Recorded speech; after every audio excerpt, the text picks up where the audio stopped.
Hello everyone, কেমন আছো সবাই? আজকে আমরা পড়ব ক্লাস 5 এর page number 103, the wind and the sun, বাতাস এবং সূর্য। তো চলো আজকে আমরা 2.2 তে রাইট মানে লেখো দ্য অ্যানসার্স, উত্তরগুলি লেখো টু দ্য ফলোইং কোশ্চেনস, নিচের প্রশ্নগুলির। চলো আমরা একসাথে শিখি। এ নম্বরে বলছে হোয়াট কুড মানে কি পারে, দ্য উইন্ড মানে বাতাস কি পারে, ডু করতে পারে, টু শো দেখাতে, ইটস স্ট্রেংথ এটার শক্তি। দ্য উইন্ড কুড বাতাস পারে ব্লো ট্রিজ মানে গাছ উপড়ে ফেলতে পারে, টু দ্য গ্রাউন্ড মাটি থেকে। বি নম্বর বলছে what did the man do কি লোকটি করছিল, ওয়েন যখন, দ্য উইন্ড বাতাস ব্লিউ স্ট্রংলি মানে শক্তিশালী ভাবে বা ঝড়ো ভাবে বইছিল। দ্য ম্যান জিপড আপ লোকটি জিপটা আপ করছিল মানে সুন্দর করে জিপ লাগাইছিল যাতে ঠান্ডা না লাগে, হিট জ্যাকেট তার জ্যাকেটের। সি নম্বরে what did the sun do মানে সূর্য কি করছিল, ফার্স্ট প্রথমে, বিফোর শাইনিং ব্রাইটলি তোমার একদম জল জল ভাবে জ্বলার পূর্বে। The sun Surya stopped the rain বৃষ্টি থামিয়ে দিয়েছিল, অ্যান্ড দ্য স্টর্ম এবং ঝড় ফার্স্ট তাহলে প্রথমে ঝড় আর বৃষ্টি থামাইছিল। আচ্ছা, তোমার ক্লাসটা কেমন লাগছে আমাকে অবশ্যই লেখো, লিখে জানাও, আর তুমি কোত্থেকে দেখছো সেটাও লিখে জানাও। চলো এবার আমরা ডি তে দেখি। হোয়াই ডিড দ্য ম্যান লোকটি কেন finally take off his jacket তার জ্যাকেট খুলে ফেললো। দ্য ম্যান লোকটি টুক অফ খুলে ফেললো হিজ জ্যাকেট তার জ্যাকেটটি, বিকজ কারণ, হি ফেল্ট সে অনুভব করছিল, ভেরি হট খুবই গরম। তো গরম লাগছে জ্যাকেট পরে কি করবে, খুলে ফেলছে। তুমি গরম লাগলে কি করো? বসে বসে জুস খাও ফ্যানের নিচে? আমাকে অবশ্যই কমেন্টে জানাও।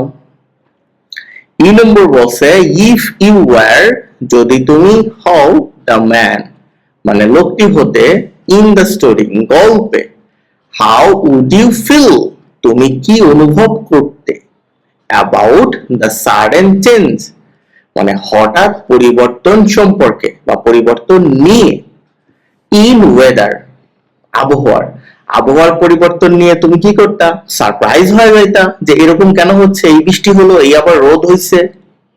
তাহলে কি লিখবা, আই উড ফিল আমি অনুভব করতাম, সারপ্রাইজড অবাক হইতাম আমি। তো চলো আমরা এবার ল্যাঙ্গুয়েজ ফোকাসটা দেখি। 3.1 এ বলছে language focus comparison of adjective, এই অ্যাডজেক্টিভের তুলনা। তো তুলনা পড়ার আগে অ্যাডজেক্টিভ বিষয়টা কি সেটা একটু দেখে যাই। এই অ্যাডজেক্টিভ নিয়ে ক্লাস ডেসক্রিপশন বক্সে আমি দিয়ে রাখবো, তুমি পুরো ক্লাসটা করে নিবা। আজকে এই ক্লাসের জন্য শুধু অল্প একটু পড়াবো আমি। হ্যাঁ, অ্যাডজেক্টিভটা কি, যেই ওয়ার্ড নাউন বা প্রোনাউনের দোষ, গুণ, অবস্থা, সংখ্যা বা পরিমাণ প্রকাশ করে, এটাই হলো অ্যাডজেক্টিভ। ওকে, নাউন বা প্রোনাউনের, যেমন এই টল ট্রি এই গাছ, এটা হলো নাউন। টল মানে হলো লম্বা, তাহলে এই গাছ সম্পর্কে বলতেছে হলো এই টল, তাহলে এটা অ্যাডজেক্টিভ। বিউটিফুল ফ্লাওয়ার, ফ্লাওয়ার হলো ফুল, এই বিউটিফুল এটা অ্যাডজেক্টিভ। আসলে অ্যাডজেক্টিভটা ব্যবহার কেন করা হয়, তোমার নাউন বা প্রোনাউন কতটা বড় বা কতটা ছোট, কতটা সুন্দর, কতটা শক্তিশালী বা গরম বা ঠান্ডা অথবা কেমন, এই বিষয়গুলো প্রকাশের জন্যই অ্যাডজেক্টিভ ইউজ করা হয় বা ব্যবহার করা হয়। তো ডেসক্রিপশনে আমি লিংক দিয়ে দিচ্ছি, তুমি ক্লিক করে পুরো ক্লাসটা দেখে নিবা এই ক্লাস শেষ হলে।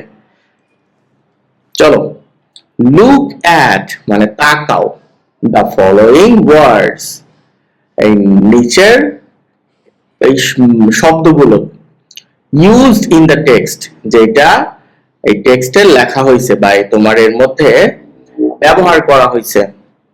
দ্য অ্যাবভ ওয়ার্ডস উপরের শব্দগুলো আর ইউজড ব্যবহৃত হয়েছে টু টক অ্যাবাউট সম্পর্কে বলতে দ্য কোয়ালিটিস একটা কেমন একটা বস্তুর কোয়ালিটি কেমন, মান কেমন, অর ক্যারেক্টারিস্টিক্স অথবা বৈশিষ্ট্য কেমন, of a person or thing একটা মানুষ বা পার্সন অথবা কোনো একটা বস্তু কেমন, সেটার বৈশিষ্ট্য কেমন, গুণাগুণ কেমন, এগুলো নিয়েই অ্যাডজেক্টিভ হয়।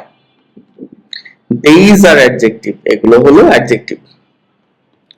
অ্যাডজেক্টিভ আর describing words, অ্যাডজেক্টিভ হলো বর্ণনাকারী শব্দ। They tell us, তারা আমাদের বলে more about people, মানুষ সম্পর্কে বলে animals, প্রাণী সম্পর্কে বলে places, জায়গা সম্পর্কে বলে and things, এবং বস্তু বা জিনিসপত্র সম্পর্কে বলে। Adjectives can describe, অ্যাডজেক্টিভ কি আর তোমার বর্ণনা করে the difference পার্থক্য between two things দুইটা জিনিসের মধ্যে। ধরো তোমার কাছে বা আমার কাছে দুইটা পেন আছে, কোনটা ভালো, এইটা ভালো না এটা ভালো, কোনটা বড় বা কোনটা মোটা, এই ধরনের বিষয় প্রকাশ করে। বা কোনটার রং কি, মানে কোনটার রং কার চাইতে ভালো, এই তুলনাগুলো অ্যাডজেক্টিভের মাধ্যমে হয়। For example, a tall tree একটা লম্বা গাছ, এ টলার ট্রি এটা অপেক্ষাকৃত লম্বা গাছ। অ্যান ইন্টারেস্টিং স্টোরি একটা মজার গল্প, এ মোর ইন্টারেস্টিং স্টোরি একটি কি অনেক মজার গল্প। Adjectives can also adjective এছাড়াও describe something কিছুর বর্ণনা করে as the best সবচেয়ে ভালো, or the greatest অথবা সবচাইতে ভালো, among three or more things তিনটা অথবা তারও বেশি বস্তুর মধ্যে বা জিনিসের মধ্যে। তার মানে অ্যাডজেক্টিভ কি হয়, তোমার নাউন বা প্রোনাউনের অতিরিক্ত তথ্য দেয়, আবার দুইটা বিষয়ের মধ্যে তুলনা হয়, আবার তিনটা বা তারও বেশি বিষয়গুলোর মধ্যেও তুলনা হয়। ফর এক্সাম্পল কি, দ্য চিতা চিতাবাঘ ইজ দ্য ফাস্টেস্ট অ্যানিমাল এটা সবচেয়ে তোমার দ্রুতগামী প্রাণী। ইন দ্য জঙ্গল জঙ্গলে, জঙ্গলে অনেক প্রাণী আছে, এর মধ্যে চিতাবাঘ fastest. This is the most beautiful picture এটা সবচেয়ে সুন্দর ছবি। ইন দ্য গ্যালারি গ্যালারির মধ্যে। ওকে, আরো কিছু বিষয়টা বুঝে রাখো, সেটা হলো তোমার যখনই তোমরা সিলেবাল তো পড়ছো হয়তোবা, সিলেবাল হলো ইংরেজির শব্দগুলোকে কয় ভাগে ভাগ করে বলা যায়। যেগুলো একটা সিলেবাল নিয়ে গঠিত শব্দ ছোট, এই ছোট শব্দগুলোকে একভাবে তোমার করা হয়, ডিগ্রি চেঞ্জ করা হয় বা তোমার অ্যাডজেক্টিভ চেঞ্জ করা হয়, আর মোর এবং মোস্ট যোগ করে যেগুলোর অধিক সিলেবাল নিয়ে গঠিত শব্দ তাদের চেঞ্জ করা হয়। এই বিস্তারিত বিষয়গুলো আমি একটা গ্রামার ক্লাস নিয়ে অবশ্যই আপলোড করে রাখছি, তুমি ডেসক্রিপশন থেকে ক্লাসটা করে নাও। এটা এই ক্লাসে আলোচনা করতে হলে ক্লাস অনেক বড় হবে। তো ভালো থেকো তোমরা সবাই, ক্লাসটা কেমন লাগছে আমাকে লিখে জানাও।